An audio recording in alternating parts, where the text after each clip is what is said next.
اعوذ باللہ من الشیطان الرجیم بسم اللہ الرحمن الرحیم الحمد للہ رب العالمین الحمد للہ الذی من المتمسکین بالقرآن العظیم وجعلنا من المتمسکین بولایت علی بن ابی طالب علیہ السلام والصلاة والسلام علی سیدنا و نبی و شفیع ذنوبنا و طبیب نفوسنا سیدنا و مولانا ابو المصطفیٰ محمد صلی اللہ علیہ وآلہ وسلم وعلى آلہ الطیبین الطاہرین المعصومین المظلومین۔ قال امام حسین علیہ السلام الا ترون ان الحق لا يعمل به وان الباطل لا يتناهى عنه۔ یہ جو آپ نے سوال پیش کیا ہے کہ آیا حق میں تبدیلی رونما ہوتی ہے یا نہیں ہوتی، آیا حق ہمیشہ ثابت رہتا ہے اور باطل جو ہے وہ اس میں تبدیلی آتی ہے یا نہیں آتی، یہاں پر ہمیں ایک چیز اگر اس کے معرفت کی شناخت جائے تو وہ ہماری تمام زندگیاں حتیٰ تاریخ کا بھی اگر ہم اس نگاہ سے مطالعہ کریں گے تو ہمارے سامنے حیرت انگیز حقائق سامنے آئیں گے۔ جیسا کہ آپ کی خدمت میں قرآن مجید کی آیہ کریمہ سے حق اور باطل کی ڈیفینیشن، اس کی تعریف بیان کی، ہمیں ایک نقطہ سمجھ میں آ جانا چاہیے، اور وہ یہ ہے کہ یہ جو کائنات، یہ جو یونیورس ہے، اس کائنات چاہے اس کا وہ حصہ جو مادی ہے، مٹیریلسٹک ہے، ہمیں نظر آتا ہے، ہمارے ایکسپیریمنٹ سے ہم پروف کر سکتے ہیں، یا وہ حصہ کہ جو نان مٹیریلسٹک ہے، میٹا فزیکل دنیا سے تعلق رکھتا ہے، یہ سب کا سب ایک حقیقت اور حق کی بنیاد پر قائم و دائم ہے۔ جیسا کہ قرآن کی آیت نے کہا کہ جو باطل ہے وہ تو خود بخود مٹ جاتا ہے، اور اگر ہم اس آیت میں ایک تھوڑا سا غور کریں تو بڑا لطیف نقطہ اور ایک بہت ہی خوبصورت چیز جو علماء نے بیان فرمائی، کہا کہ آپ دیکھیں باطل ہوتا ہے وہ حق کی فاؤنڈیشنز کے اوپر کھڑا ہوتا ہے۔ کہتے ہیں کہ دیکھیں آیہ کریمہ نے کیا بیان کیا کہ پانی بہا، پانی کو قرآن نے حق کے ساتھ مثال دی کہ پانی حق کی مثال ہے، قائم و دائم ہے۔ یہ جو باطل ہے اس کے اندر اتنی بھی صلاحیت نہیں ہے کہ یہ خود بخود کھڑا ہو سکے، بلکہ اس کو ایک فاؤنڈیشن چاہیے حق کی، کہ حق کی فاؤنڈیشن ہو، اس کے اوپر پھر یہ بلبلا بنتا ہے، کیونکہ اس کے اندر اتنی بھی صلاحیت نہیں ہوتی۔ ایک نان ایگزسٹنٹ چیز وہ کس طرح سے کسی کو ڈسیو کر سکتی ہے، کسی کو دھوکہ دے سکتی ہے؟ جو چیز ایگزسٹ کرتی ہے، ہاں اب یہاں پر آتا ہے کہ کوئی انسان یا کوئی اور مخلوق اس ایگزسٹ کرنے والی چیز کو ایسے دکھائے، ایسے اس کو پورٹرے کرے، ایسے پیش کرے کہ یہ دھوکہ دے دے۔ یہاں پہ ہمیں ایک نقطہ جو سمجھنے کی ضرورت ہے وہ یہی کہ کائنات کی جو بنیاد ہے، جو ایگزسٹ کرتی ہے کائنات، یہ مکمل حق کی بنیاد پر ایگزسٹ کرتی ہے، اور خداوند متعال نے بھی اپنے لیے جو لقب استعمال کیا ہے وہ ایک لقب یہی حق ہے، کہ اس ذات بابرکت کو بھی علماء اپنی اصطلاح میں ذات حق کہتے ہیں۔ اب یہاں سے ہمیں یہ معلوم ہوتا ہے اس نیچر کے اندر جو طبیعت ہے اس کی بنیاد حق پر ہے، انسانی مزاج بھی حق کی بنیاد پر قائم ہے، اور تبھی آپ دیکھیں کہ انسانی فطرت، آپ اس کو کھلا دیں، اس دھوکہ اس کو کوئی انوائرمنٹ سراؤنڈنگز فراہم نہ کریں، انسانی فطرت خود بخود حق کی جانب کھینچی چلی جاتی ہے، خود بخود باطل سے اجتناب کرتی ہے۔ اور اس کی سادہ ترین مثال یہی دی جاتی ہے کہ ہر کوئی ظلم سے نفرت کرتا ہے، ہر کوئی اس چیز سے نفرت کرتا ہے کہ ایک انسان خود کو آقا کہے اور کوئی اس کا غلام ہو، کوئی اس سے پستر ہو اور یہ اپنے آپ کو دوسروں سے برتر سمجھے۔ مظلوم سے محبت کرتا ہے، چاہے وہ مظلوم اس کی اپنی نیشن کا ہے، اس کی اپنی ملت کا، اپنی قوم کا ہے، اپنی نیشنلٹی کا ہے، یا نہیں کسی ایک دور دراز سرزمین کا ہے، اور تبھی ہم یہاں سے دیکھتے ہیں کہ حتیٰ جو اس دنیا میں سب سے ظالم ترین طاقتیں ہیں، ان کے اپنے ممالک میں رہنے والے عوام مظلوموں کے حق میں بعض اوقات مظاہرے کرتے ہیں. یعنی امریکہ کے اندر، واشنگٹن ڈی سی کے اندر بھی آپ کو فلسطینیوں کے حق میں مظاہرہ نظر آتا ہے کہ انسان کی بنیاد حق پر ہے، فطرت پر ہے. اور اسی چیز سے اب یہاں پر ایک لطیف نقطہ دیکھیں. جو چیز حق کی بنیاد پہ قائم ہوتی ہے اور حق کی بنیاد پہ کھڑی ہوتی ہے، ایک الہی و قانون ہے کہ وہ چیز کبھی بھی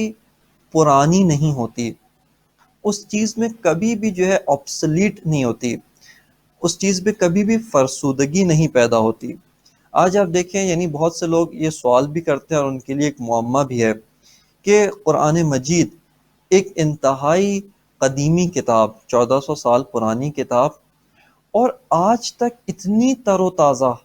اتنی اس کے اندر فریشنس موجود ہے کہ آج کے مسائل کا حل بھی اگر قرآن کی روشنی میں اس کا حل جاننے کی کوشش کی جائے تو قرآن ان سب کا سلیوشن پیش کرتا ہے، ان سب کا حل بتاتا ہے. اور علماء نے یہ سارے حل اور نکال کر امت مسلمہ کے حوالے کیے ہیں. یا اسی طرح اگر ہم خود یہ جو واقعہ کربلا، اس کو اگر دیکھنے کی کوشش کریں اور اس کو اگر جاننے کی کوشش کریں، آپ دیکھیں دنیا میں کتنی جنگیں ہوئی ہیں کہ جو جنگیں کئی کئی سالوں کے اوپر چلتی ہیں. جنگ عظیم اول، وہ جنگیں کتنے سالوں پر چلی، کتنے ملین لوگ اس جنگ کی شعلوں کی نظر ہو گئے اس کے اندر، چاہے وہ فوجی تھے یا سویلین تھے، عام معمولی شہری تھے، لیکن اس جنگ میں مارے گئے. بے تحاشا بچے، بے تحاشا خواتین، یہ سب کے سب اس جنگ کے شعلوں کی نظر ہو گئے. اسی طرح اور یا دوسری جنگ جہانی دوم کے اندر جاپان کے اوپر 2 ایٹم بم گرائے گئے اور اس کے اندر کتنے لوگ ایک ہی آن کے اندر موت کے گھاٹ چلے گئے. لیکن یہ ساری جنگیں چونکہ حق اور باطل کی بنیاد پر نہیں تھیں، یہ ساری کی ساری جنگیں مادی مفادات، اقتدار، ورث اور اس طرح کشور کشائی یعنی مملکت حاصل کرنا، سیاسی جو ہے وہ کھینچا تانی، سپر پاور بننے کی ریس، اس بنیاد پہ تھیں. لہٰذا آج دیکھیں یہ جنگیں ساری ہسٹری کا حصہ ہیں. ان جنگوں کے اوپر کوئی بھی زیادہ سے زیادہ ایک ہسٹورات کرتا ہے. ان کی بنیاد پہ کوئی دنیا میں ریلی نہیں نکالی جاتی، جنگ جہانی اول کی یاد نہیں منائی جاتی. کوئی انسان، کوئی ملک نہ جو اس جنگ میں فاتح تھے، اس جنگ میں جیتنے والے تھے، اور نہ ہی اس جنگ میں شکست کھانے والے اس جنگ کی یاد نہیں مناتے. اور اسی طرح جنگ جہانی دوم کا بھی یہی حال ہے. لیکن کیا وجہ ہے کہ معرکہ کربلا اس کے اندر اتنی تازگی ہے کہ آج 1400 سال کے بعد بھی ہزاروں لوگ، بلکہ ہزاروں بھی ملینز لوگ اپنے ممالک میں اس کو مناتے ہیں، اور وہ لوگ جو عاشور کے موقع پر اپنے آپ کو سرزمین کربلا تک پہنچاتے ہیں تمام تر سختیاں برداشت کر کے. 40 پہ تو اس سے بڑا اجتماع کربلا کے اندر ہوتا ہے. یہ دکھاتا ہے کہ کربلا آج بھی زندہ ہے اور اس کے اندر تازگی موجود ہے. یہ تازگی کہاں سے آئی؟ اور یہیں سے ہمیں بھی ایک نقطہ حاصل ہوتا ہے، اور وہ یہ ہے کہ اگر ہم چاہتے ہیں، جیسے ہر انسان کی کوشش یہ ہوتی ہے کہ وہ ایٹرنلٹی کی طرف جانا چاہتا ہے، جاویدانگی حاصل کرنا چاہتا ہے. یہ چاہتا ہے کہ میں جو کام کروں، میں اگر کوئی پروجیکٹ شروع کرتا ہوں، میں اگر کوئی کام انجام دیتا ہوں، مثال کے طور پہ اگر کوئی آدمی دینی کام، مسجد بناتا ہے، کوئی دنیاوی کام، کوئی ادارہ، کوئی سوشل تنظیم یا کوئی ویلفیئر تنظیم، اس طرح کے کوئی کام کرتا ہے، اس کی کوشش ہوتی ہے کہ یہ کام ہمیشہ باقی رہے، اس کے اثرات رہیں. تو اس کو چاہیے کہ اپنے کاموں کو حق کی بنیاد پر انجام دے. اگر اس کے کام حق کی بنیاد پہ انجام ہوں گے، چونکہ حق ایٹرنل ہے، جاویدانگی رکھتا ہے، جو چیز حق کے ساتھ جڑ جائے گی حق کی وجہ سے ہمیشہ قائم و دائم رہے گی۔ لیکن جو انسان دھوکے، فریب، ڈسیپشن، دوسروں کی کو دھوکہ دے کر کچھ فائدہ حاصل کرنا، حتیٰ یہاں تک کہ آپ دیکھ لیں کہ بڑی بڑی جو سپر طاقتیں ہیں، سپر پاورز ہیں، یہ ان کے پاس کتنی پاور ہے، کتنا میڈیا ہے، سب کچھ ان کے پاس موجود ہے، لیکن چونکہ ان کے کاموں کی بنیاد ڈسیپشن پہ ہوتی ہے، دھوکے پر ہوتی ہے، ان کے کاموں کی بنیاد باطل کے اوپر ہوتی ہے، کچھ عرصے بعد کتنا چھپانے کے باوجود وہ چیز آشکار ہو جاتی ہے، اور بے تحاشا اگزامپلز ہیں، ان کی ریالٹی جو ہے وہ سامنے آ جاتی ہے، لوگوں کو واقعیت معلوم ہو جاتی ہے۔ لہٰذا آپ یہ ملاحظہ فرمائیں کہ حق ہمیشہ قائم و دائم ہے، اور حق کی بنیاد پر جو کام انجام دیا جائے، جو چیز حق کی بنیاد پر اس کو استوار کیا جائے، وہ چیز بھی قائم و دائم رہے گی۔ اور یہیں سے وہ آیہ کریمہ، اس سے ہم جو ہے وہ الہام لیتے ہیں کہ جس میں فرمایا کہ ہر شے ہلاک ہو جائے گی، کل ہر چیز جو ہے وہ فانی ہے، لیکن وجب کا وہ اس کو دوام حاصل ہے۔ کیوں؟ چونکہ خود ذات خداوند متعال ذات حق ہے، اس کے جو افعال ہیں، اس نے جو کام انجام دیے، وہ کام حق کی بنیاد پر ہیں، لہٰذا ان کو دوام حاصل ہے۔ اور جو انسانوں نے اس حق کے اوپر جھاگ کی طرح سے باطل جو کچھ بنایا ہوا ہے، وہ سارا کا سارا باطل وہ ایک دن خود بخود مٹانے کی بھی ضرورت نہیں، بلکہ with the passage of time، گردش دوران، گردش زمان، یہ سب کا سب اس کو نیست و نابود کر دے گا۔ اور اسی چیز کا نام مہدویت ہے، کہ اگر اس کو تھوڑا سا ہم عاشورہ کو مہدویت کے ساتھ جوڑ دیں کہ امام زمانہ عجل اللہ تعالی فرجہ الشریف، آپ کی جو حکومت ہے، حکومت حق ہے، حق کی بنیاد پر قائم ہے، لیکن جو باطل ہے وہ خود بخود ایک اس نے سویلائزیشن بنائی۔ اور یہ انشاءاللہ ہم جو مراحل ہوں گے حق اور باطل کی نبرد کی، اس میں یہ چیز ڈسکس کریں گے کہ حق اور باطل یہاں کی جو نبرد کیا کیا مراحل طے کیے۔ تو یہ سویلائزیشن خود بخود ایک جو باطل کی ہے وہ ڈاؤن فال کی طرف جاتے ہوئے ہمیں دکھائی دے رہی ہے۔ اچھا، یہاں پہ میں دو سوال ہے۔ ایک تو یہ سوال ہے کہ حق کا جو سورس ہے، اس کا منبع ہے، وہ کیا ہے؟ ہم کہاں سے حق کو لیں گے کہ جو کسی کے لیے بھی فرض کرے شک اور شبے کا باعث۔ اور دوسری ایک چیز جو عام ہم جو ہماری زندگیوں میں عام سوالات ہوتے ہیں ماہ محرم اور ماہ اذان میں، ان میں سے ایک سوال بھی میں اٹھانا چاہوں گی کہ ہم امام حسین علیہ السلام کو مظلوم کیوں کہیں؟ یہ دو سوالوں کے جواب چاہوں گی کہ امام تو بہت طاقتور ہیں، اور اگر ہم دیکھا جائے تو ظاہر ہے وہ جنت کے سردار ہیں، تو کیا اکثر لوگ جو ہے سوال یہ بھی اٹھاتے ہیں کہ مظلوم کہنا غلط ہے، اس طرح نہیں کہنا چاہیے کہ اتنی بڑی عظیم ہستی ہے تو ان کے ساتھ یہ رشتہ نہیں ہے۔ ایک تو یہ، لیکن پہلے میں یہ چاہوں گی کہ آپ منبع جو ہے حق کا، وہ اس کے بارے میں بات کریں کہ وہ کیا سورسز ہیں جہاں سے ہم حق کو لیتے ہیں۔ حق کا جو منبع ہے وہ خداوند متعال کی ذات ہے، اور اس نے جو کچھ بیان فرمایا وہ حق ہے، کیونکہ وہ ذات ایک ایٹرنل ریئلٹی ہے۔ جس طرح سے ہم اگر اس کو تھوڑا سا جوڑ دیں فلسفے کے ساتھ، تو جس طرح فلسفے کے اندر یہ کہا جاتا ہے کہ وہ ذات ہمیشہ سے ہے، ہمیشہ سے تھی، اور جو کچھ بھی ہے وہ اس کی وجہ سے موجود ہے، کیونکہ اس نے ہر شے کو خلق فرمایا ہے۔ لہٰذا وہ چیز جو ثابت پائیدار کرتی ہے اور اس کی ایگزسٹنس نیسیسری ہے، واجب الوجود ہے، یعنی اس کی ایگزسٹنس نیسیسری ہے، وہ ذات خداوند متعال ہے۔ یہاں پر ایک منبع حق جو قرآن مجید نے بھی جس کو بیان فرمایا، اور آیہ مباہلہ سے پہلے اس کو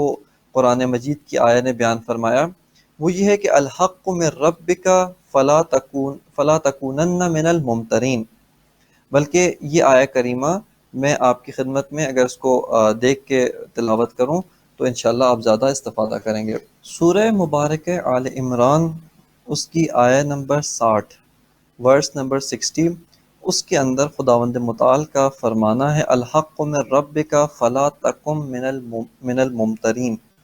کہ حق آپ کے پروردگار کی جانب سے ہے۔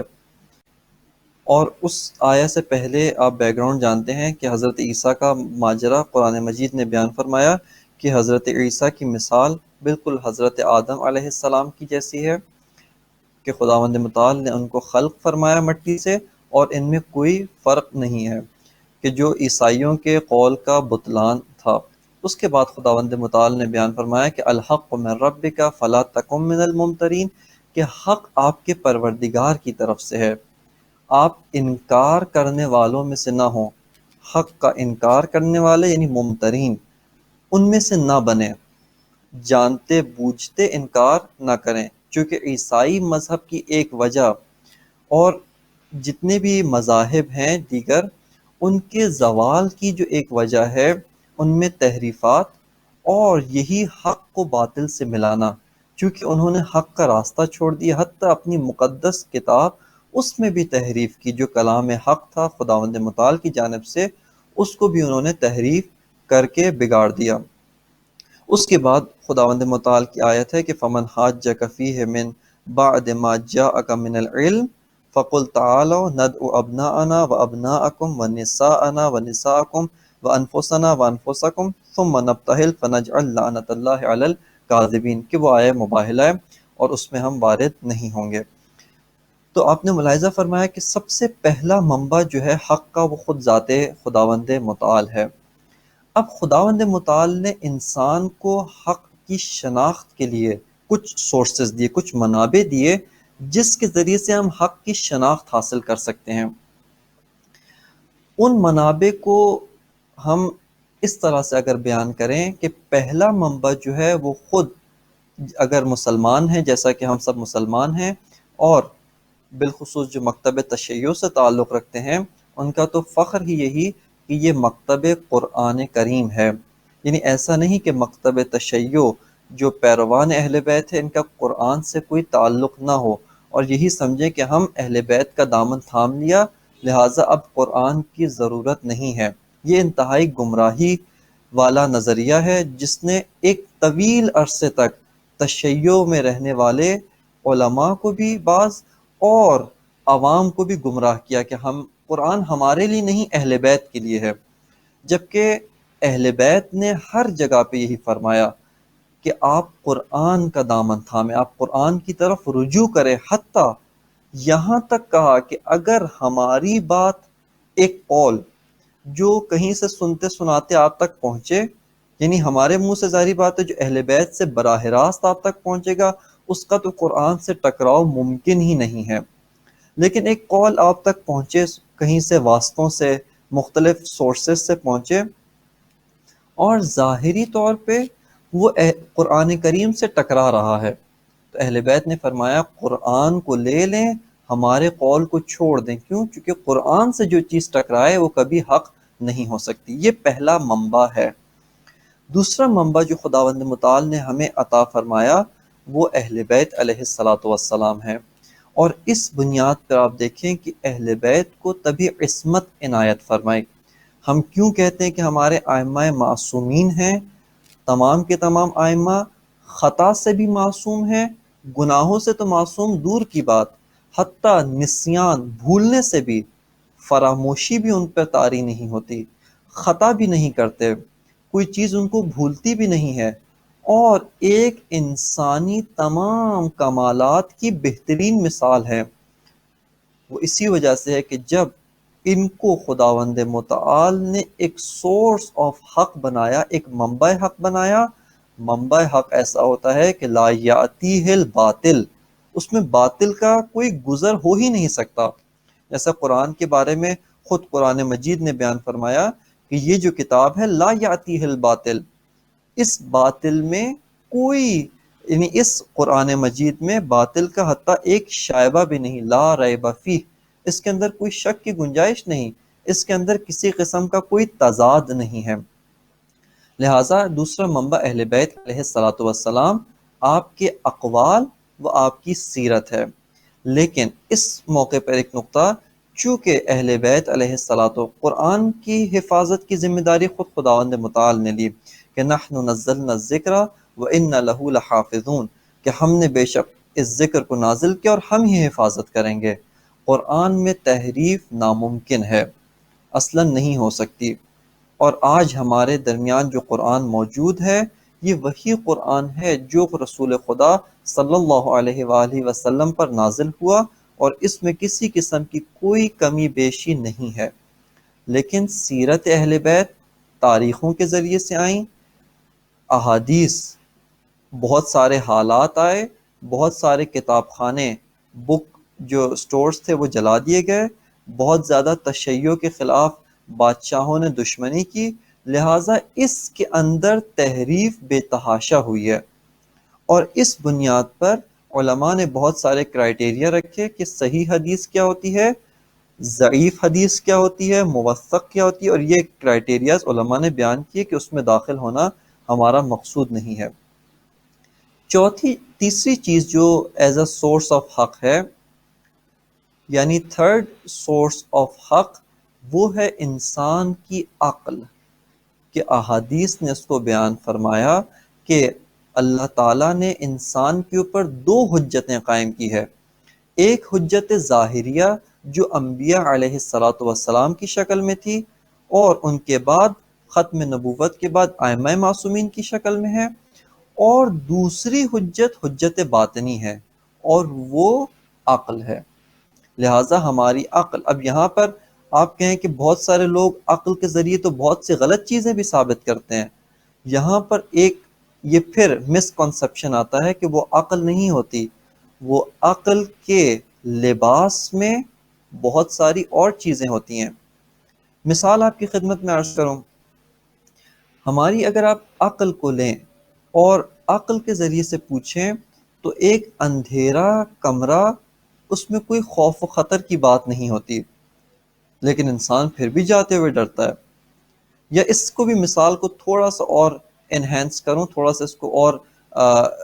پریکٹیکل بناؤں۔ ایک انسان ہے ہمارا دوست، جب تک زندہ تھا ہم اس کے ساتھ گھومتے پھرتے ہیں، چلتے ہیں، لیکن اسی کی رحلت ہو جاتی ہے، اب اس کے ساتھ ہم رات گزارنے کے لیے تیار نہیں ہیں۔ اگر کہا جائے کہ یہ میت ہے، آپ اکیلے اس کے ساتھ رات گزاریں، مثال کے طور پہ کوئی جگہ نہیں ہے آپ کے پاس رہنے کے لیے، اور قرآن پڑھتے رہیں، اس کے لیے ایصال ثواب کریں، لیکن یہاں پہ ہم ڈرتے ہیں، کیوں؟ کہ یہ میت ہمیں کوئی نقصان نہ پہنچا دے۔ اب یہاں پہ آپ اپنی ریشنل تھنکنگ، جو آپ کی عقل ہے، اس عقل سے پوچھیں کہ جب تک، وہ عقل کہتی ہے کہ جب تک زندہ تھا اس کے ہاتھ پاؤں چلتے تھے، تمہارا گلا بھی دبا سکتا تھا، آپ کو نقصان پہنچا سکتا تھا، اب تو مر چکا ہے، اب اس کے اندر لائف کی کوئی سمٹمز نہیں ہے، یہ مرا ہوا ہے، اس میں اور ایک بے جان پتھر میں کوئی فرق نہیں ہے۔ لیکن یہاں پہ ہمارا جو قوت وہم ہے، جو امیجنیشن ہے، وہ امیجنیشن آتی ہے اور آ کے کچھ چیزیں امیجن کرتی ہیں اور آ کے پیش کرتی ہیں، لہٰذا انسان ڈرتا ہے۔ اور لاسٹ سورس، چوتھا جو سورس آف حق ہے، شناخت حق کا جو معیار ہے، وہ فطرت ہے، انسانی فطرت۔ وہ ان حتیٰ کہ اگر انسان اپنی عقل کو بھی ایک طرف رکھے، انسانی فطرت اس کو خود بتاتی ہے، انسانی فطرت خود کہتی ہے سچائی سے محبت کرتی ہے، دھوکہ فریب جھوٹ سے نفرت کرتی ہے، ظلم سے نفرت کرتی ہے، عدالت سے محبت کرتی ہے۔ اور ہماری جو فطرت ہے وہ حق کی بنیاد پر حق کو پہچاننے کا ایک بہترین ذریعہ و معیار ہے۔ بالکل، بہت خوبصورت۔ اور میں یہ بھی جاننا چاہوں گی کہ تھوڑا سا اگر آپ یہ بیان کر سکیں کہ ہمارے یہاں پہ اکثر لوگ کہتے ہیں، دوسرے جو اسکول آف تھاٹ سے ہوتے ہیں، کہ مظلوم کیوں کہیں امام حسین علیہ السلام کو، کیا وجہ ہے؟ اور اس کے بعد میں چاہوں گی کہ اگلا ہمارا جو پارٹ ہے اہم، کہ امام حسین علیہ السلام نے جب سفر آغاز کیا تو کیا کلام کیا، کن سے مخاطب ہوئے، اور کیا گفتگو فرمائی، اور ان کے سفر کی وجوہات جو تھیں وہ کیا تھیں؟ امام علیہ الصلوۃ والسلام کے متعلق مختلف آراء پائی جاتی ہیں، اور یہاں پر بھی اگر ہم اسی نقطے کی طرف دوبارہ توجہ کریں تو ہمیں یہ ساری چیزیں سمجھ میں آ جائیں گی کہ امام کے متعلق مختلف آراء، مختلف نظریات، مختلف تھیوریز کیوں پائی جاتی ہیں۔ امام حسین کی شخصیت ایک آفاقی اور یونیورسل شخصیت ہے، یعنی حتیٰ بہت کم شخصیات ہوتی ہیں کہ جو مذہب اور دین کی قید سے باہر جا کر ایک یونیورسلٹی حاصل کر لیتی ہیں۔ حتیٰ ان پر ایک ہندو بھی اپنے نظریات کا اظہار کرتا ہے، ایک عیسائی بھی ان کے متعلق کتاب لکھتا ہے، مسلمانوں کی تو میراث ہیں، لہٰذا مسلمان تو ان کے متعلق گفتگو کرتے ہی کرتے ہیں۔ ایک بدھ مت کا ماننے والا، حتیٰ بدھ مت کا جو بانی تھا، وہ بھی ان کے متعلق اظہار خیال کرتے ہوئے اپنی محبت کا اظہار کرتا ہے۔ لیکن کیوں ان سب نے مختلف نظریات کا اظہار کیا؟ اب یہاں پہ وہی چیز ہے، ایک ہے واقعہ کربلا، شخصیت امام حسین اور اس کی ریالٹی، اس کی واقعیت، اور ایک ہے انسانوں کا پرسیپشن اس ریالٹی کے بارے میں، یعنی انہوں نے اس ریالٹی کو کس اینگل سے دیکھا ہے، کس اینگل سے اس چیز کو پرسیو کیا ہے۔ کربلا کے اندر مختلف پہلو ہیں، جس طرح سے علماء کہتے ہیں کہ کربلا ایک بحر بے کران ہے، یعنی ایک ایسا سمندر ہے جس کا کنارہ نظر نہیں آتا، اور اس کے اندر بے تحاشا چیزیں موجود ہیں۔ اب بعض لوگ آ کر کربلا کے جو ساحل، سمندر کا ساحل ہوتا ہے، کربلا کے اندر نہیں اترے، کربلا کے ساحل سے گھوم کر چکر لگا کر چلے گئے، اور ان کو واقعہ کربلا سے کچھ بھی حاصل نہیں ہوا، بلکہ یوں کہا جائے کہ وہ خود بھی گمراہ ہوئے، دوسروں کو بھی انہوں نے گمراہ کیا۔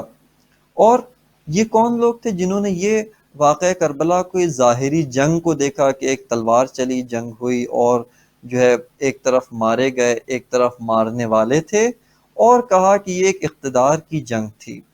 لہٰذا اس کو اقتدار کی جنگ کہہ کے وہ بڑی آسانی سے گزر گئے۔ دوسری طرف بعض لوگ آ کر اس سمندر کے اندر انہوں نے صرف اپنے پاؤں بھگوئے، پاؤں گیلے کیے، جیسے ساحل سمندر سے آتے ہیں تھوڑے سے پاؤں گیلے کر کے واپس چلے جاتے ہیں، اسی طرح بعض لوگ آ کے کربلا سے تبرک لیا، کربلا سے تھوڑے بہت کچھ لینے کی کوشش کی، اور جو ہے وہ چلے گئے۔ اور یہ وہ طبقہ ہے جن کو امام حسین مظلوم نظر آتا ہے۔ بعض لوگ جو کربلا کی گہرائی میں اترے، اور انہوں نے کربلا سے موتی نکال کر دنیا کو پیش کیے، بلکہ ان موتیوں کو عملی جامہ پہنا کر دنیا میں بڑے بڑے کام انجام دیے۔ یعنی آپ کو حیرت ہوگی اس بات پر کہ کربلا وہ واقعہ ہے جو آج تک دنیا میں تبدیلیاں رونما کر رہا ہے۔ بہت سارے سیاسی اقدامات، بہت سارے اور اقدامات ایک واقعے کی شکل میں رونما ہوتے ہیں، ان کا ایک سرکل ہوتا ہے، اس سرکل کے اندر وہ اپنے ایفیکٹس چھوڑتے ہیں، اور ایفیکٹس چھوڑنے کے بعد سے ختم ہو جاتے ہیں۔ اور جس واقعے کی جتنی طاقت ہوتی ہے، اس کی جتنی قدرت ہوتی ہے، جتنی اس میں پاور ہوتی ہے، اس قدر اس کے ایفیکٹس ہوتے ہیں۔ اب آپ اسی سے اندازہ لگا لیں کہ کربلا کا جو واقعہ ہے وہ دنیا کے سیاسی نقشے میں آج تک تبدیلیاں رونما کر رہا ہے۔ بہت سے لوگ کربلا کی بنیاد پر الہام لیتے ہیں، کربلا کے واقعے سے درس لیتے ہیں، درس لے کے باطل سے ایسے ٹکرا جاتے ہیں کہ باطل کو پاش پاش کر دیتے ہیں۔ تعداد میں بھی کم ہے، اسلحے میں بھی کم ہے، لیکن یہ ان سے پوچھا جائے کہ یہ کہاں سے لیا، کہتے ہیں ہم نے کربلا سے لیا۔ بس کربلا ایک زندہ اور جاویدان واقعہ ہے۔ یہ جو لوگ جنہوں نے کربلا سے موتی حاصل کیے، انہوں نے کربلا کو درست زاویے سے دیکھا۔ اب ہم آتے ہیں، آ کر ایک جو درست زاویہ ہے اس سے اگر کربلا کو دیکھنے کی کوشش کریں، کربلا میں ظلم ہوا، اور اس میں کوئی شک نہیں۔ امام حسین علیہ السلام، آپ کے ساتھیوں پر پانی بند کیا گیا، آپ کے ساتھی اور آپ خود علیہ السلام، آپ کے اہل بیت، خواتین، امام حسین علیہ السلام، آپ کے ساتھی، آپ کے اہل بیت، خواتین، بچے، ان سب پہ پانی بند کیا گیا، اور یہ انسانی فطرت کہتی ہے کہ ظلم کیا گیا۔ اسی طرح سے امام کے اصحاب کو شہید کیا گیا، قتل ہوئے، خون بہایا گیا، خیام کو لوٹا گیا، اور ایک ظاہری جو دشمن فوج کے ساتھ سلوک کیا جاتا ہے، آپ کی فوج کے ساتھ بھی وہی رویہ رکھا گیا، لہٰذا امام پر ظلم ہوا۔ لیکن مظلوم کا جو کانسیپٹ ہمارے ذہنوں میں ہے کہ ایک ایسا انسان جو بیچارہ ہو، جس کے پاس نہ طاقت ہے، نہ قدرت ہے، نہ قوت ہے، نہ اس کی کوئی بات سننے والا ہے، نہ اس کی کوئی مدد کرنے والا ہے، اور بیرونی طاقتیں اس کو گھیر کر کے اپنے ظلم کے چنگل میں لے لیتی ہیں اور اس پہ ظلم کر رہی ہیں، اور وہ بیچارہ آہ و فریاد کرتا رہ جاتا ہے کہ لوگوں میری مدد کرو، میں مظلوم ہوں۔ یہ تصور بالکل غلط ہے۔ کیوں یہ تصور غلط ہے؟ آپ اسی بات سے اندازہ لگا لیں کہ وہ شخصیت جو اپنی شہادت کے اتنے سالوں بعد بھی، صدیوں بعد بھی، اپنی شہادت کے صدیوں بعد بھی دنیا کے اوپر تاثیر چھوڑ رہی ہے، دنیا کو اپنے مطابق چلا رہی ہے، دنیا کے اندر چینجز لا رہی ہے، دنیا کے اندر بڑے بڑے ریولوشنز کی بنیاد وہ ہے، دنیا کے اندر جب بھی ظلم کے خلاف آواز اٹھتی ہے تو اس شخصیت کا نام لیا جاتا ہے۔ تو یہ کتنی مضبوط اور کتنی پاورفل شخصیت ہوگی، اس شخصیت کو مظلوم نہیں کہنا چاہیے۔ اور یہاں پہ ہم اگر ایک تھوڑا سا سینیریو، اور اسی کے ساتھ انشاءاللہ ہم اپنی گفتگو کو ایک تاریخ کے پہلو میں کلام امام حسین کے ساتھ متمسک کر دیں گے، اور وہ یہ ہے کہ آپ یہ دیکھیں کہ واقعہ کربلا کے اندر امام حسین، یعنی واقعہ کربلا کو آپ 2 محرم سے شروع نہ کریں، کیونکہ اگر آپ واقعہ کربلا کو 2 محرم سے شروع کر کے 10 محرم پہ ختم کر دیں گے، آپ کو اس میں سوائے مظلومیت کے کچھ نظر نہیں آئے گا۔ آپ واقعہ کربلا کو کہاں سے شروع کریں؟ آپ واقعہ کربلا کو 11 ہجری سے شروع کریں۔ 11 ہجری جب ولایت کا اعلان ہوا، اور اسی وقت سے اعتراض شروع ہو گیا، اسی وقت سے آبجیکشن شروع ہوئی کہ یہ جو اعلان ولایت ہوا اس کے خلاف اس کو چھوڑا گیا، اس حق کو نافذ نہیں ہونے دیا کہ جس کے علل اور اسباب اور اس کے کازز اینڈ ریزنز کی طرف انشاءاللہ ہم اشارہ کریں گے بعد میں تفصیلاً۔ اسی وقت سے آبجیکشن شروع ہوا۔ پھر خلافت اس موڑ پہ پہنچی کہ امام علی علیہ السلام کی جب شہادت رونما ہوتی ہے تو امیر شام دھوکے کے ساتھ اس حکومت اسلامی کے اوپر قابض ہو جاتا ہے، غصب کر لیتا ہے، اور جب اس کے اوپر قابض ہو جاتا ہے وہیں سے ملوکیت کا سسٹم شروع ہو جاتا ہے، اور ائمہ معصومین امام حسن علیہ السلام، اگرچہ ظاہری طور پر آپ نے صلح کو قبول کیا لیکن آپ خاموش نہیں تھے، آپ ایک آبجیکشن کی حالت میں تھے، آپ اپنے اصحاب، اپنے انصار، ان کی آمادگی میں مصروف تھے۔ کیا دلیل تھی کہ امام نے آبجیکشن کو ترک نہیں کیا؟ یہی دلیل تھی کہ معاویہ امیر شام اپنے اہداف کی راہ میں سب سے بڑی رکاوٹ امام حسن کے وجود کو سمجھتا تھا۔ وہ اگر امام بالکل خاموش گھر میں عبادت میں مصروف ہوتے، حکومت سے کیا ہو رہا ہے، معاشرے میں کیا ہو رہا ہے، امام کا اس سے کوئی تعلق نہیں تھا، تو اس صورت میں امام حسن کو معاویہ کبھی شہید نہ کرواتا۔ امام کی شہادت اس بات پر دلیل ہے کہ امام کو خطرہ سمجھتے تھے اپنے لیے۔ اور اس کے بعد سے امام حسین علیہ السلام کی جب امامت کا آغاز ہوا تو امام نے وہیں سے اپنے اعتراض،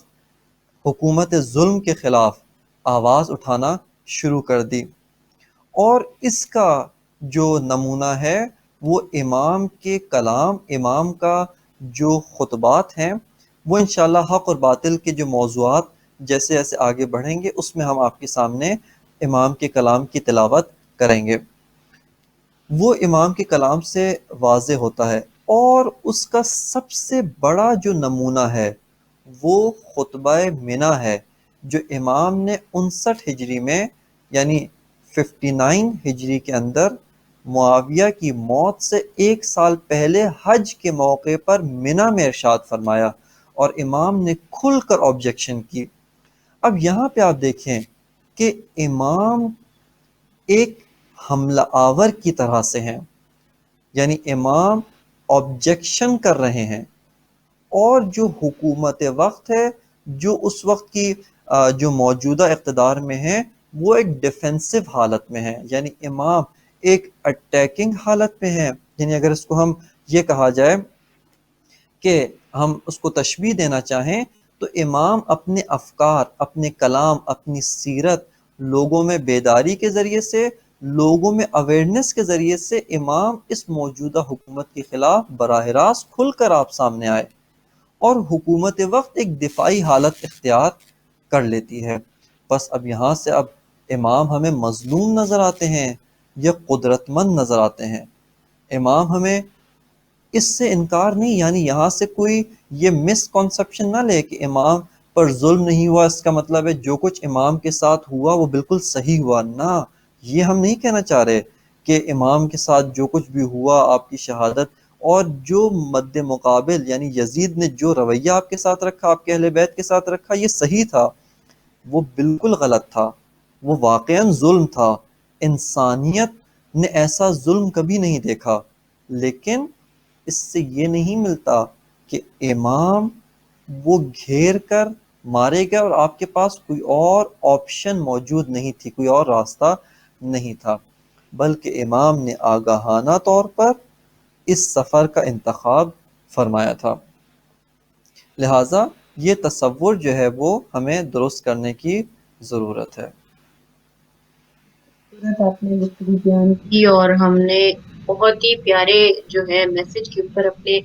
آج کے شو کا اختتام کر رہے ہیں کہ امام مظلوم تھے، لیکن ان معنوں میں نہیں جن معنوں میں عام رائے تھے کہ بس ہیں، کچھ نہیں کر سکتے اور نہیں معلوم کیا ہوا، بلکہ وہ اپنی افکار کے ساتھ کھڑے ہیں، میدان جنگ میں کھڑے ہیں، میدان عمل میں کھڑے ہیں، اور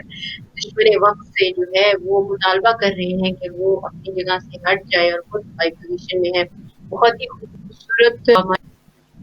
یقیناً جو افکار کربلا ہیں ان کی نشاندہی کرنے والی گفتگو آپ نے فرمائی، میں بے حد ممنون اور مشکور ہوں کہ آپ ہمارے ساتھ شامل ہوئے۔ انشاءاللہ ہم اپنے نیکسٹ ایپیسوڈ میں اسی عنوان کو آگے لے کر بڑھیں گے، اور جو ہے دیکھنے والوں کو بھی یہی کہیں گے کہ آج جو کربلا ہے اس کو ضرورت ہے انہی افکار کی، بیداری کی، جب ہم ماہ اعضاء میں اپنے ایام اعضاء کو منا رہے ہیں اور جو ہے ان کا احیاء کر رہے ہیں، تو ہم ان افکار کی بیداری کا سبب بنے تاکہ ہماری زندگیاں بھی اسی محاذ پہ ختم ہو جس محاذ پہ امام حسین علیہ السلام نے جو ہے شہادت پائی اور ہمیشہ کے لیے زندہ رہے اور آنے والی نسلوں تک کو بیدار کرتے چلے گئے۔ بے حد شکریہ آپ کا سید مجتبیٰ رضوی صاحب کہ آپ ہمارے شامل ہوئے۔ انشاءاللہ اگلے پروگرام میں آپ کے ساتھ پھر شامل ہوں گے اسی عنوان کے اگلے جو ہے پہلو کے ساتھ۔ ابھی ہم اجازت چاہیں گے، اللہ حافظ۔